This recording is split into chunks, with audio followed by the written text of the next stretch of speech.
Army का colonel, military का colonel बंदूक निकालकर खुद को गोली मारकर मर जाता। कारण उसने एक पत्र में लिखा, वो कारण केवल इतना सा था, कर्नल के दो बेटे थे, दोनों विदेश में थे, अच्छी एजुकेशन दी, अच्छी पढ़ाई कराई, अच्छी विद्या कराई, दोनों की नौकरी लग गई, दोनों की शादी हो गई, दोनों के बच्चे हो गए, दोनों विदेश में रहने लगे, अलग अलग देश में रह रहे थे एक ही देश में पर अलग अलग जगह पर थे, दोनों रह रहे। पिता पत्नी मरी, खबर करी बेटों को, दोनों बेटों को, बड़े और छोटे को, आओ तुम्हारी माता चली गई, तुम्हारी माता मर गई। जब तक बेटे नहीं आए तब तक कर्नल ने पत्नी का अंतिम संस्कार नहीं किया। छोटा बेटा आया तो पिताजी ने कहा, बेटा बड़ा बेटा नहीं आया, इंतजार करते हैं आता होगा। पिताजी इंतजार कर रहे थे, छोटे बेटे से रहा नहीं गया, उसने कह दिया, पिताजी भैया नहीं आएगा। हाँ वो नहीं आएगा। क्यों नहीं आएगा? पिताजी वो नहीं आएगा। तो क्यों नहीं आएगा? पिताजी हम दोनों भाइयों ने बात कर लिया था, बड़े भैया ने कहा है मां मरी है, अंतिम संस्कार में तू चले जा, पिताजी मरेंगे तब मैं चले जाऊंगा।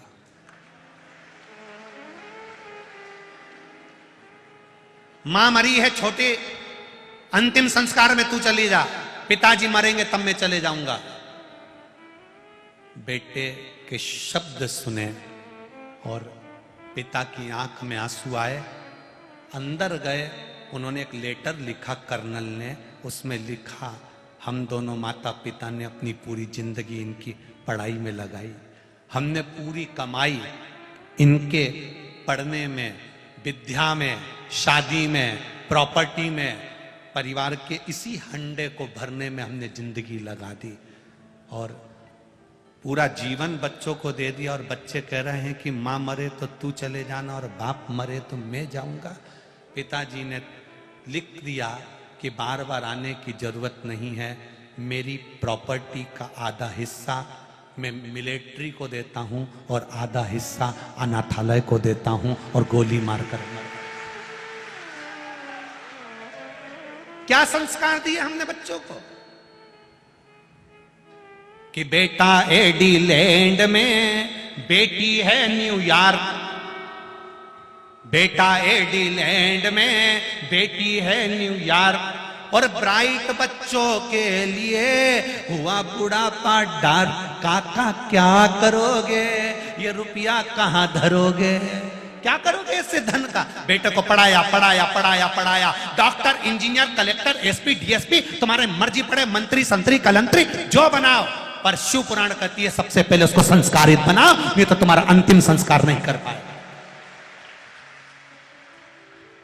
बच्चों को संस्कार नहीं दोगे तो अंतिम संस्कार नहीं हो पाएगा। जिस गांव में पानी की कमी होती है वहां की फसल बिगड़ जाती है, और जिस घर में संस्कारों की कमी होती है वहां की नस्ल बिगड़ जाती है।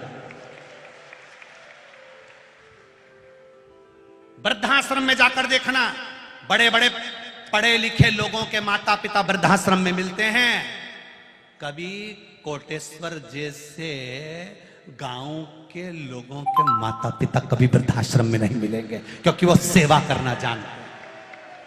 ग्रामीण में रहने वाला, गांव में रहने वाला अपने माता पिता को साथ रखना पसंद करता है। पत्नी